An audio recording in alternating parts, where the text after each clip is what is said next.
Okay, hi everyone. So welcome to this session about securing your application with OpenID Connect. My name is Martin. I'm very happy that the Global Azure Bootcamp was moved to virtual this year, so we can all stay connected. And even though we can't meet in person today, please also join the Discord. So I'll be available at Discord at the end of the session to also answer a few more questions or have a chat. Also, don't forget to claim your Azure Learners badge. And also big thanks to Microsoft for making this event possible. They're actually making great efforts to connect all of the speakers and all of the sessions worldwide into a single platform. So I'm very happy to have this opportunity to engage with you, even though we're all at home and not being able to meet right now. So I'm very happy that they allow their community to still have activities. And also big thanks to all the local sponsor that are working very hard to make this event possible and to also provide the infrastructure and the speaker support, and of course the community work that makes these kinds of events possible. So big shout out, big thanks to them. So back to OpenID Connect. So first of all, hi, my name is Martin. I work at Tieto.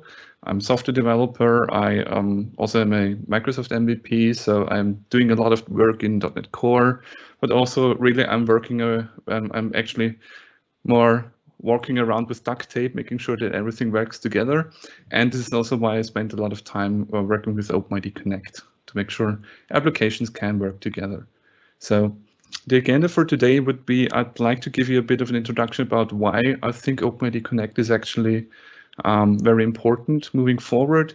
We're also going to bit into details about OpenID Connect and OAuth 2, so that you are able to understand the basics and the fundamentals and to take this knowledge and apply to your own scenarios. And I'm also going to show you a bit of code. So we're going to set up an application to work with an identity provider using OpenID Connect. My personal goals for this session is, I'm very sure that at some point in time you will have to use OpenID Connect or just OAuth 2 to integrate your application with some sort of authentication service. And when you do it, I want you to have an easy time with that. So I want you to be familiar with a few of the terms, the technologies, also the flows, so that you can come back to it or have a better understanding when you actually need to use them. So why do we need all this modern authentication? So I think there are three key aspects of why modern authentication is needed. There are a few aspects related to identity, so concerning the users themselves. There are security aspects at play, and also some application architecture aspects. So for identity, really what's the most important feature that we want to achieve is usually some form of single sign-on. So these can mean when you have an enterprise account, so like if you're working with Azure Active Directory and you have lots of enterprise services for timekeeping, for ERP systems, for mail, etc., you don't want to sign in 20 times a day just to do your normal work. So that's very important for enterprises to have some form of single sign-on, also for the custom services that you develop. But also for different applications, you usually want to have some form of social login. It could be Facebook, Twitter, etc. And of course, it's very helpful for a lot of processes to have a single source of truth. So if you have one central services that actually keeps the identity, that links all of them together, you're going to have an easier time. And of course, there are a lot of identity governance aspects going into that as well. So for example, for GDPR, you have a lot of processes that you have to be able to perform, and having a single source of truth makes this a lot easier. But also there are a lot of important security aspects as well. So of course, when it comes to security, don't ever roll your own, right? So you want to make sure you've got all the latest standards, got all the latest fixes, so you don't introduce any security holes, right? Also, when you're dealing with logins and login flows, you usually also want to have some additional layers of security. So this could be a multi-factor authentication where you can send like push notifications, SMS tokens, hardware tokens as well. These are usually hard to implement yourselves and also take some initial effort. So if you're using a service or a provider that implements that for you, that's going to make things a lot easier. And then there are a lot of things that you very, very likely can't really do yourself, right? So for instance, there's advanced threat protection using AI technology or advanced security research, detecting some new attacking scenarios and responding to them. That's very hard to do yourself. And at the end of the day, you don't really want to end up on haveibeenpwned.com, right? So you don't want to have any data leaks, any data breaches. So if you're not doing things yourself and you have a trusted provider who specializes in that form of security, you get that basically for free or at no additional effort, than maybe spending some money. And of course, there's application architecture, right? So I don't think monolith is still in use for a lot of things, but if you have that one large database that contains all your users, contains all your functions, maybe your apps are just views in the database, that's great, but usually that's not the modern scenario anymore. So for modern architectures, you usually have a much more diverse set of services running around. So you have multiple users using different kinds of devices that need to talk to different services.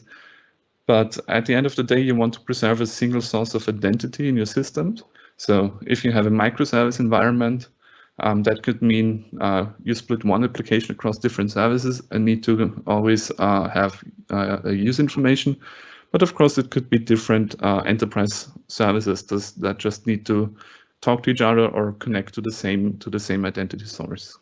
And speaking of identity, there are a lot of different terminology that is used. So like identity, authentication, authorization, claims, etc. So I want to give an example for that. So for example, this is me, I'm Martin. And now that it's Friday, I actually want to go out to a bar. So hopefully, after the current COVID situation, we're going to be able to visit bars again.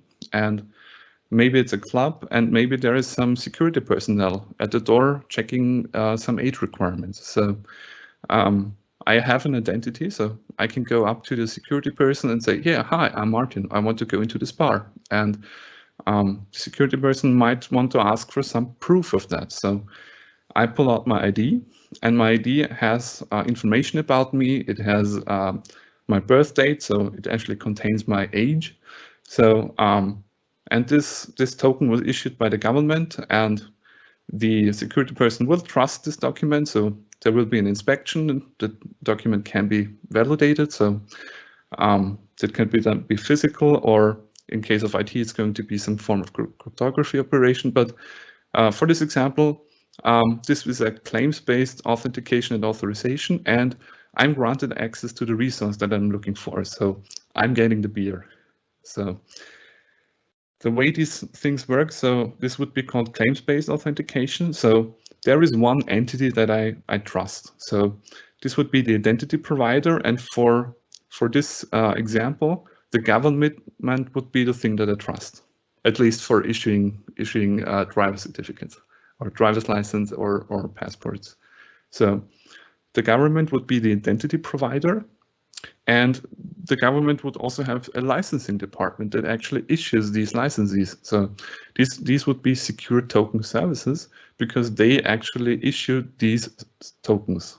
So a token could be a driver's license, an identity card, a passport, and this token would also have some values on it, and these would be claims. And also there would be some way to verify this token. So this could be like a watermark or a hologram. But again, for IT, we would use cryptographic signatures for that. And those are a few of these names. So we would have users, we would have the identity provider. And I think for us as developers and IT operations, the things that are actually using this identity would be called the relying party, because it relies on the identity provider. And this would be easy if there weren't a lot of synonyms. So depending on which standard you're using,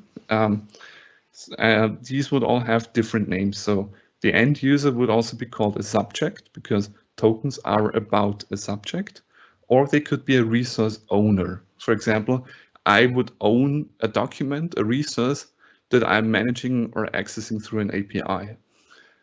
Also, the relying party would usually always also be called a client, and in some cases also a service provider. So the important thing is when you read client, don't mix it up with the user.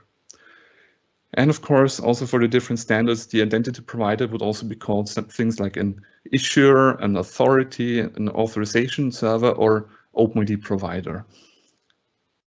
So we've had a look at the driver's license, but really, what kind of tokens are there that I can use to prove my identity? So I think the easiest token that we know about are passwords. We've used them a lot. And then there are self-contained tokens, like, for example, a passport or a driver's license. These self-contained tokens would already contain all the data that is needed to perform the authentication. So everything's written on there. But of course, there are also reference tokens. So these are tokens that don't have any intrinsic meaning, right? So for example, this could be a hotel key card. So I have a key card from my hotel, so I can use it to enter my room. So to that process, this key card is the proof of my identity. But if I find a key card of a hotel on the street, I have no idea which user this key card is for or which person this key card is for. So I need to check with the identity provider to actually get more information or get access to something. How to use these tokens? I think for passwords, we've used them a lot in the past. We would send this password to some form of application, and the application would use this password to talk to the identity provider, whatever that would be. But this is something really shouldn't do too much anymore, because sending around passwords and only relying on passwords is very bad for security. So if that password would leak, or if this relying party is untrustworthy, then this could lead to a data breach. So try not to use passwords. But for reference tokens, it would be, I would still use a password, but in this case, I would identify to the identity provider directly. So the identity provider would issue me a reference token, and I can then use this reference token to talk to other services. And these services, of course, would have to validate this reference token against the identity provider and get back information about my identity and claims. And self-contained tokens starts the same. So I would again use passwords or credentials to authenticate with the identity provider, get a self-contained token, and then the self-contained token already contains this information about my identity and the important claims. And I would just pass on the self-contained tokens to this service that I'm using, to the relying party, and they would just perform a cryptographic validation on the token, and we would save a round trip to the identity provider. So this would reduce some network traffic and latency. Okay, so how do these tokens actually look? So of course there are token formats. So a lot of different formats around. But of course, for reference tokens, like the hotel key card, there aren't any standards. So don't expect reference tokens to follow any standard or any format. We can't look into them anyway. And a lot of token formats that have previously been used were SAML, so the Security Assertion Markup Language, and the new versions, which are JWTs, the JSON Web Tokens. These are the most likely token formats that you're going to come across. So SAML tokens, yeah, XML, very not so much human readable. So don't complain if you can't read it, because if you read it, it's also very hard to make sense of it. So of course we have the new version, so JSON Web Tokens, much easier to read, right? Of course, those are actually base64 encoded, and those are actually 3 parts, so a header, a body, and a signature. And the header and body are actually JSON documents. So if you base64 decode the thing, you're actually going to get JSON objects. So in the header, we would just indicate that this is a JSON Web Token, a JWT through a type, and also have some information about which signature algorithms and keys were used to perform the cryptographic operations. And the real juice, of course, is in the body. So tokens would contain all these claims with different meanings. So for example, a token always has some form of validity period, so it's not valid before some time. It has some expiration date. It would contain who issued this token and who this token is for, which would be the audience. So the issuer could be Azure, the audience could be my application, for example. And of course, which client was used, so the application that was used to issue the token, and the ID of the end user would be in a subject claim. And of course, there could be lots of other different claims, some well-known, others can be custom as well. And where authentication protocols come in is when you actually do need to get tokens. So to get tokens, you need an authentication protocol.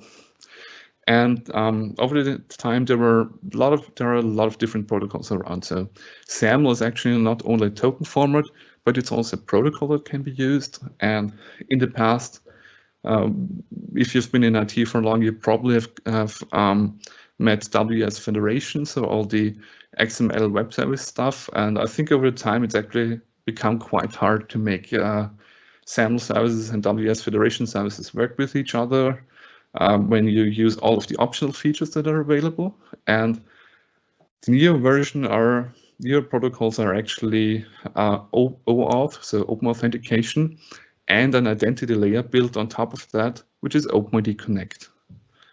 So OpenID Connect actually is just a layer over OAuth 2. So it would specify which values are actually used for OAuth 2 and what certain values mean, and also some ways to make it easy to configure OAuth 2 services that are being used. It aims to be simple, at least simpler as other standards that are around, and it really focuses on using drawn tokens. And of course, there are a lot of optional extensions as well. So you could have discovery if you want to have easy configuration. There's also session management, which deals with logging in and logging out of multiple applications and services at the same time. And also some form of dynamic client registration, which is quite interesting to use in automated deployment scenarios where you, for example, for new customers, deploy new instances of your application and you want to register these with an identity provider. So a lot of them are in different areas. So OpenID Connect is actually a protocol suite. So there are some underpinnings that are being used and referenced. So for example, different OAuth standards, but also different JSON Web Token and JSON Web Token related standards, like JSON Web Encryption. And there are different OpenID Connect profiles. So you can have the core set of OpenID Connect functionality, or even up to the complete set of functionality. Also be sure that some of the specifications that are around in OpenID Connect are still in are not final yet. So some are still discussed, especially also some new OAuth related stuff is being discussed, but at least for the core and the dynamic part, the discovery, you're going to have a very good experience. And the idea is that all these services are actually able to work with each other. So if you have Azure, if you're using Azure Active Directory, you're going to get OpenID Connect support from Azure automatically, even for Azure Active Directory B2C. So if you're writing a customer-facing application with Azure, this is also something that's going to help you. But also if you're working with hybrid or on-premise scenarios, you can actually use Active Directory Federation services on the Windows service to provide an OpenID Connect interfaces if you have things that you can't use Windows authentication for. For example, if some of your applications are running on Linux, or you have Linux containers running on local Kubernetes clusters, you can still install the ADFS system on a Windows domain controller and use OpenID Connect to authenticate with a local Active Directory. But then again, there are different services as well, like Auth0. And of course, for lots of different languages, there are different packages that allow you to also roll your own identity server. So continuing with OpenID Connect, there are a few additional fundamentals. So especially for the relying parties, which are also clients or relying parties. Those are registered at the identity provider. So in Azure AD, you would create an app or a Twitter app or a Facebook app in the identity provider that you're using. You would then get a client ID, and optionally, you can also have a client secret. The difference would be there are confidential relying parties, so applications that are actually able to keep a secret, like a backend service, or public relying parties, so things that actually cannot really keep a secret. These would be single-page applications or mobile and desktop applications, because we have to assume that someone with the right privileges, or in case of single-page applications, some third-party NPM package might be able to look at tokens or maybe able to look at secrets.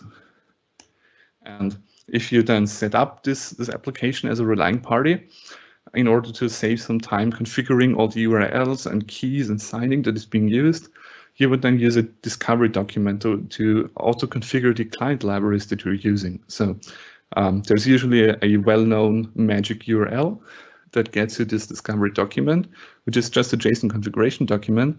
And this is what allows you to have a very easy client library setup. So for example, if I want to connect my ASP.NET Core application to Azure AD, I can use add OpenID Connect, and I would just point to a URL that I get from Azure AD, and it would then fetch the discovery document and get all the necessary configuration values back.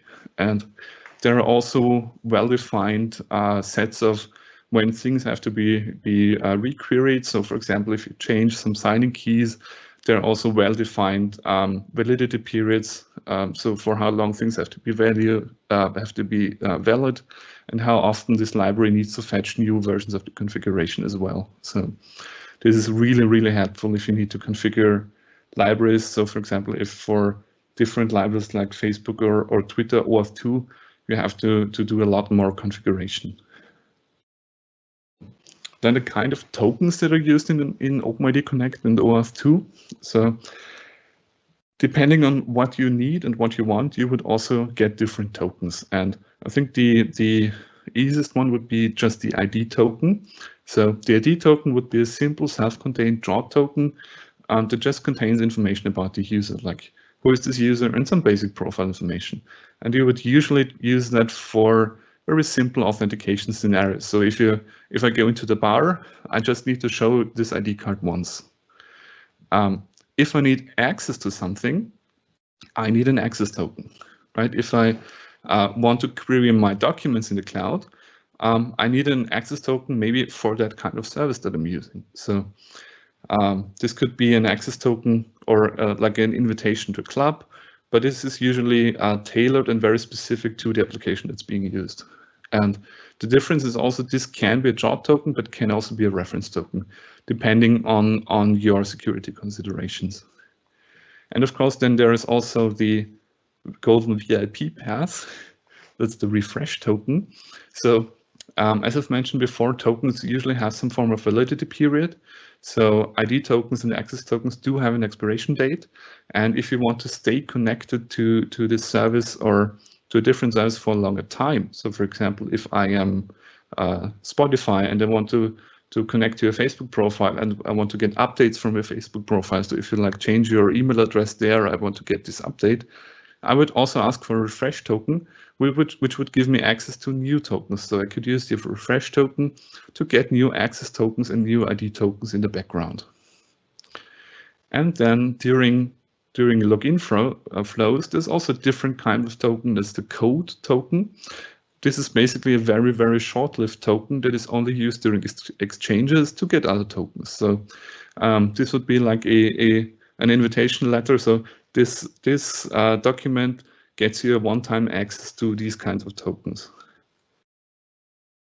Another concept that uses as well is scopes. So scopes actually configure and tailor the authorization. So if I log in, I usually want to have some feature or some level of access to the thing I'm logging into. So if I'm logging into, say, Facebook, maybe I just want to make sure that you're a user and I want to get an ID. Maybe I want to do something more that may require consent. So example, if I want in Facebook, I want to post your timeline or I want to see a friend list, These would be additional scopes that an application would be requesting.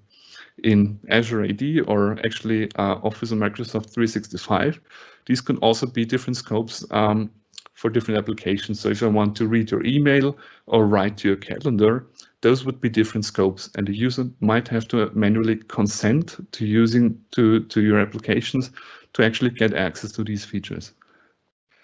So some of these scopes would be required during authorization. Some could be optional, depending on the identity provider that you're using. And of course, there are standard, well-defined scopes that are defined in some documents. But of course, there can also be custom scopes as well that you can define for your own application. So a few standard scopes. Whenever you're using OpenID Connect, you need to use the OpenID scope. So every request for tokens or every login has to include the OpenID scope. And then there are a few standard other scopes that give you access to, for example, the profile, email address, phone number. But if you want refresh tokens, there is a special scope that's called offline access. And you need this scope to actually get a refresh token. So now I've talked about getting tokens a lot, so we now know which kind of tokens we can get, but where do we actually get them from? And this is where endpoints come into play. And I think knowing about endpoints is very helpful when you're setting up your application and you may be looking at some communication logs. So it's very helpful to know these kinds of things. And there's actually just 3 important endpoints to know about. One is the authorization endpoint, then there's a token endpoint and a user info endpoint. So the authorization endpoint is actually the thing that you're sending a user to do the actual authentication. So whenever you want to log in a user, this is where you send them to. So you tell the authorization endpoint who you are, what you want. So like I am application XY, I want to log in the user and I want an ID token back and an access token. Or you could just request a code and I would specify which scopes I want. So I want to log into Facebook for this user, I want an access token and I want to post to the timeline. And then the authorization endpoint can whatever it wants to do with the user. So it could perform multi-factor authentication. It could require consent, and at some point it will redirect back to your application. So this is usually something we would use with GET requests and have the browser follow all the redirects that are involved. Right. Then if I want to get tokens for some reason, I would go to a token endpoint. So this is where, for example, I would use the client secret, because the token endpoint is usually used for confidential clients that actually keep a secret. So this allows exchanging a code token for access or refresh token. Or if I'm a confidential client in the backend, I could use this to actually use this refresh token to get new access and ID tokens as well. There's also some scenarios I'll comment later. We can also use end user credentials in there. And then there's the user info endpoint. So in many scenarios, especially Active Directory, user profiles can actually get quite long. And at some point, it's a bit hard to include all this information in this token. So there's a different endpoint that you can use an access token for to get more information about the user. So if you want to keep your user information up to date, or you want to get more detailed information about the user, you can use this endpoint as well. And putting all of this together, we get the actual OpenID Connect flows. So there are 2 kinds of flows. There are interactive flows and non-interactive flows. The difference is really, for one, there is user interaction, like the user has to follow browser redirects, maybe enter passwords, log in, something like that. And then there are non-interactive flows that you can use in just backend services. And there are a few considerations to keep in mind for actually choosing a flow.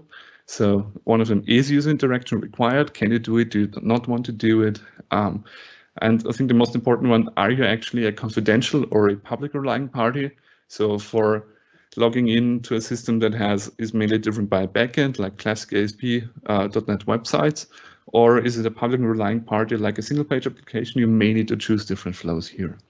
And then, of course, what tokens are you after. So if you want to be connected for a long time, you may want to be after a fresh token. If you just need a one-time proof of identity, then maybe it's just enough to get a single ID token. And of course, especially if you're a browser application, you should be able to see actual tokens or credentials. Right. So interactive flows, the kind of gold standard for interactive flows is the authorization code flow, also known as the three-legged OAuth flow. So this is where if you want to log in a user, what we would do is we would redirect the user to the authorization endpoint, as I've shown before. So the user would then log into the identity provider using like credentials, maybe a multi-factor authentication, and then get a code back. This is what's called the authorization code flow. We would get this code by a redirect, which means whatever user agent or browser the user is using, they will only see this code. And then we can use the code, maybe together with a client secret, to get all the types of tokens that we're after. So this allows us to get an ID token, an access token, and also a refresh token. But if we don't need a refresh token, we can also use the implicit flow. So we would, again, redirect the user to the authorization endpoint, and the user would then directly get an ID token and an access token back. This would also usually be via an HTTP redirect, and we would directly get these tokens and could just use them. So, for example, this could be a redirect 302 found, and especially for JavaScript or single-page applications, this is usually passed as a URL fragment, so like with the hash at the end. So wherever you store your JavaScript applications, the tokens will not be sent to the server because the URL fragment is actually not sent to the server in HTTP request when you enter that into the browser. So the redirect or the response directly implies the tokens that you requested, which is why it's called the implicit flow. But of course, you can also combine these two together. So you can have a hybrid flow, which is basically if you want to use the implicit flow, but also want a refresh token. This is very useful in situations where, for example, you have a front-end single-page application, but also some form of backend service that would be connected for a longer time. So again, you would start with the redirect.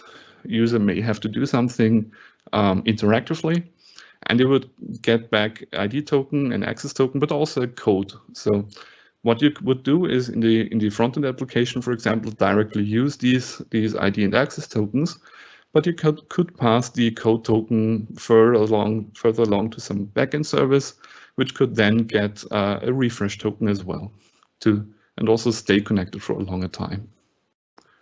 Right. There are also a few non-interactive flows. One of them is called the resource owner credentials flow.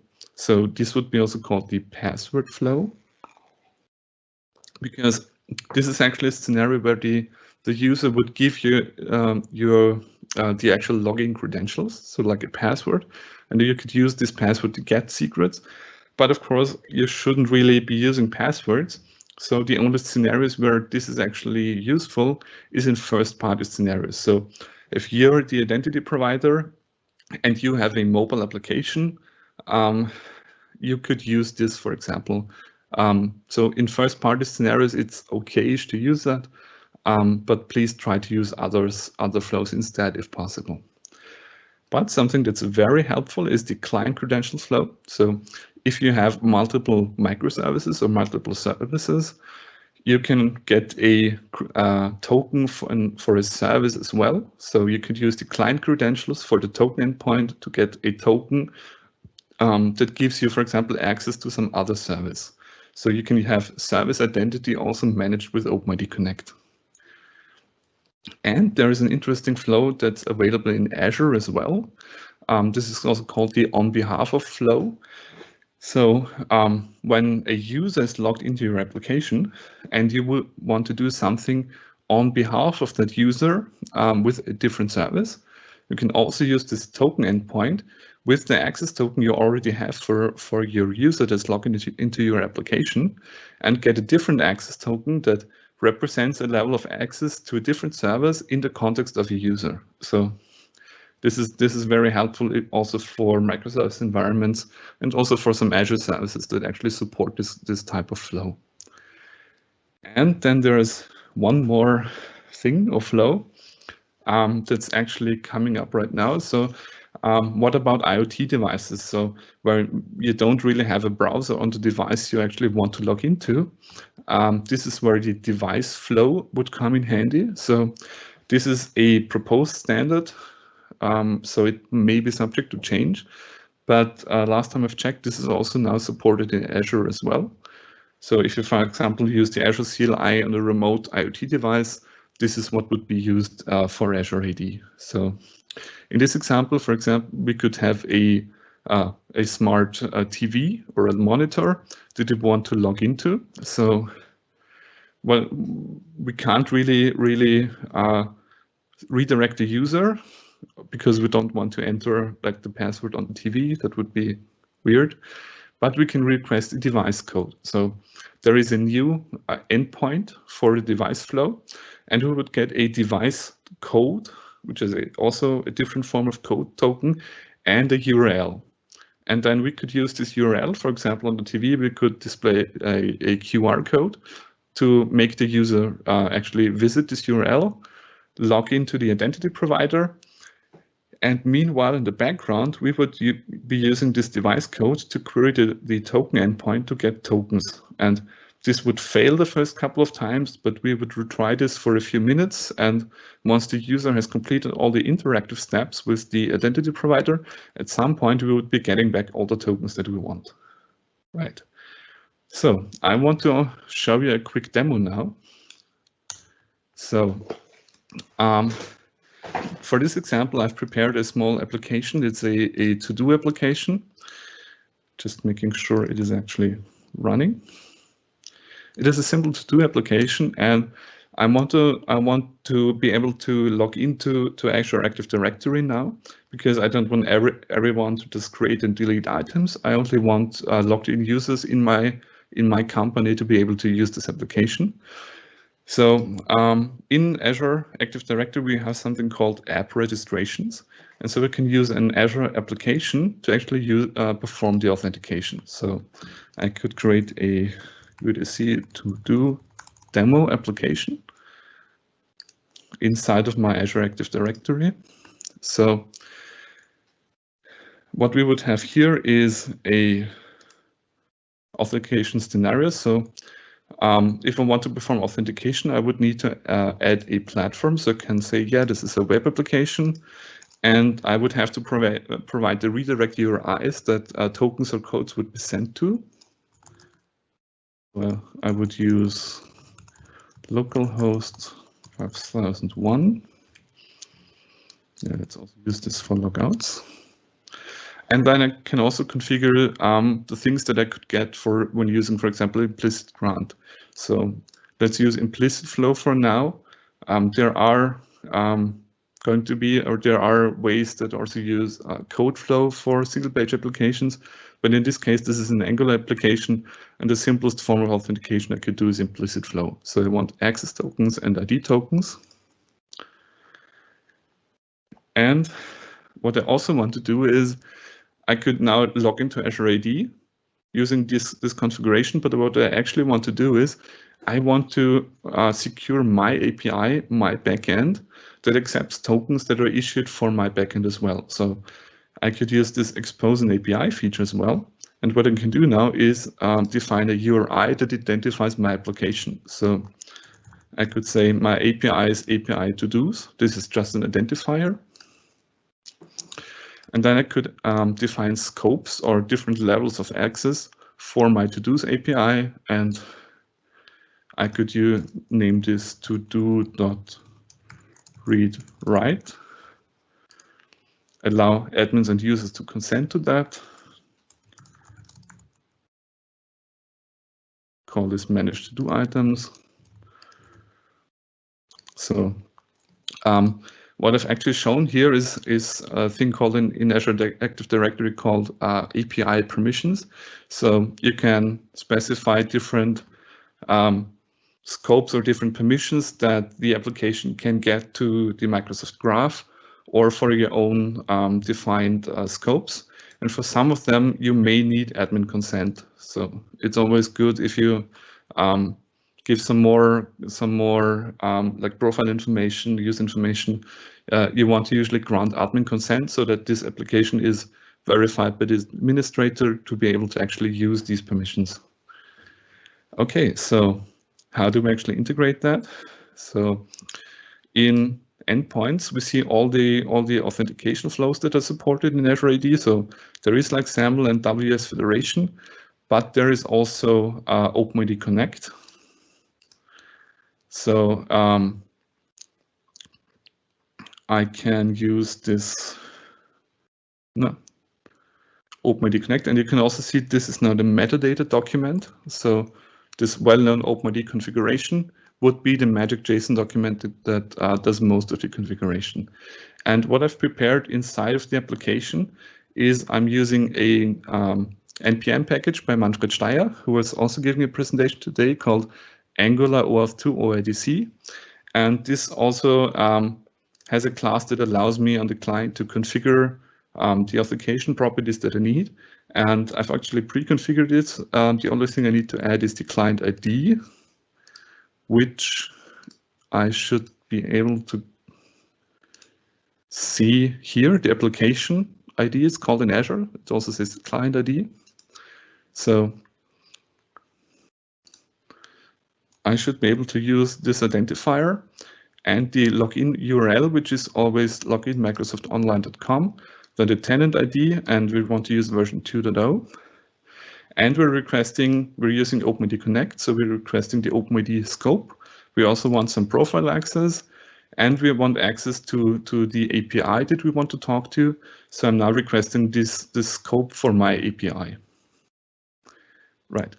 The way this also works in the background is there are some components that actually configure this OAuth application, and at some point there is a login button that just calls the service and says initialize implicit flow, which will start implicit flow. And then there's also a component, it's called an auth interceptor. You can look at the code on GitHub that actually, if the user is logged in to all outgoing HTTP requests, it will add the authorization header with a bearer token that we get that is managed by the service. So if you have an access token, it is set on outgoing requests. So the other part of this application is actually a ASP.NET Core API application. So on the backend, this is .NET with the default identity stack, actually the default authorization and identity options that are available in ASP.NET Core. So in ASP.NET Core, I can use the JSON Web Token bearer authentication. So whenever I get these bearer tokens, I tell, yeah, please verify that this was issued by Microsoft. So I provide the link to the authority or identity provider. Then there's also a step where Azure AD is a bit different, so I can have different issues as well. So that's also a configuration that I need to do here. And I say, okay, the audience, so I am API to-dos. So I will only accept tokens that were issued or have the access rights to this application. And of course, in ASP.NET Core, we can also have different authorization policies. So we're able to give only specific users or access to specific APIs. So for example, we can also check that for a to-do management policy, we require that the user actually has this claim to-do.read-write. And if you've worked with ASP.NET Core before, this is something you can annotate different methods with and say, yeah, this method requires this authorization policy. So if I try to do that now, praise to the demigods. Also maybe start logging network requests to see what's actually going on behind the scenes. So I'm now logging in. Okay, I'm redirected back and forth. I got an access token back, and yeah, I'm logged in as an ID, and here you can also see my email address. And now I should be able to add new to-do items. So I should demo Azure ID. And you can see that the policy has been evaluated, I get access, and also we're persisting this ID and information in the database as well. So I should be able to log out again. This logout should also log me out of Azure as well. So local.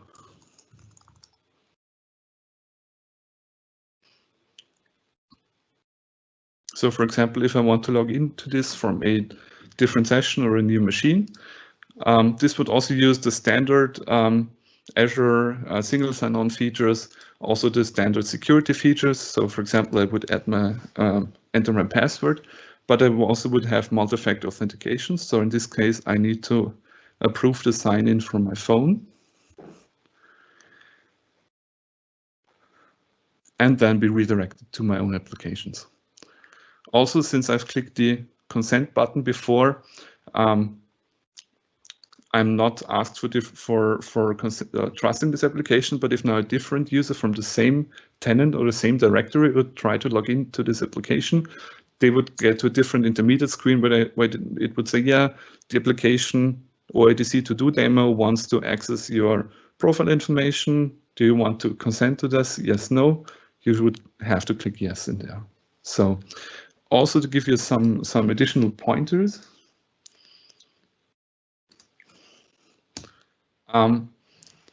there are also identity platform libraries, and whenever you work with Azure for logging in users, there are also client libraries that make your life a lot easier.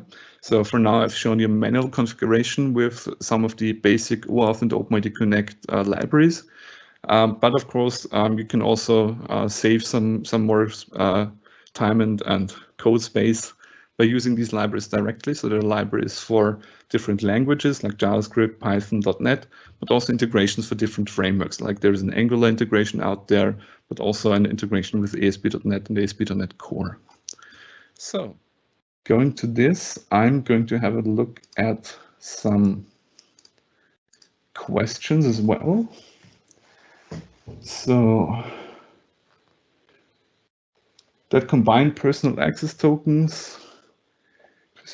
So personal access tokens are actually a bit of a different form of tokens. So I'm not sure there are actually OpenID Connect integrations for that.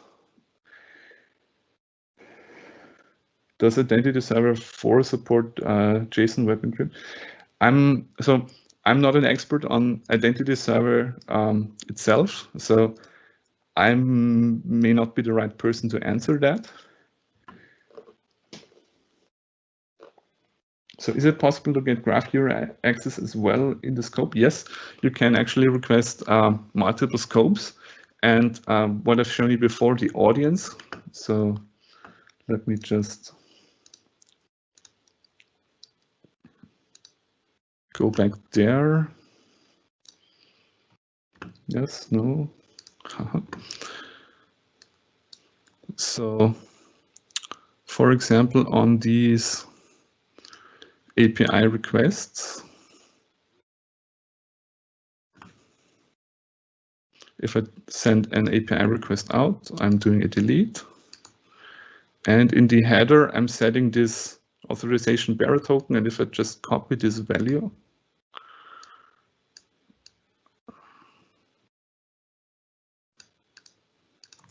there's a very helpful site called Jot.io that helps you actually decode and look into tokens. So if I paste it in there, I would see here this is the audience that is requested. And actually there can be multiple audiences. So depending on what level of service you're using, there's also version 1 and version 2 in Azure. These can actually be multiple audiences, and you would have to check for one of them. But really what you can also use in there is actually the on behalf of flow. So if you have an application or a token, you could also try to use the on behalf of flow to get different tokens for different applications. But in theory, tokens can be issued to multiple audiences at once. which is something you have to try as well. So I'm lost again with my different windows. So which flow should be used for Azure Functions in combination with Blazor WASM? So I think for Blazor WASM, or for all kinds of single page applications or progressive web applications, you should try to use the most modern flow that's available. So I think right now you're probably going to have the easiest time with the implicit flow, but whenever possible, and I think this should be also possible or should be coming to Azure, because it's a thing that's being discussed, is also using the authorization code flow for single page applications as well. You may or may not be able to get refresh tokens that way, or if you get some, they will be very short-lived. So you can start out with implicit flow, but really try to use the code flow as well, because the code flow also has some additional security mechanisms that come in via different RFCs. So there's also the proof key for code exchange, so that when you actually do an authorization call, you can only redeem this code for tokens with a different proof key that you're actually the same instance or the same application that the code was issued for. So I think we're actually out of time. I see there are a lot more questions, and some of them I think I have to actually go a bit more in depth or not, but I'm still on the Discord, so I'm very happy to have a chat with you on Discord as well. And with that, I'm saying thank you for staying until the end of the event, and have a nice evening.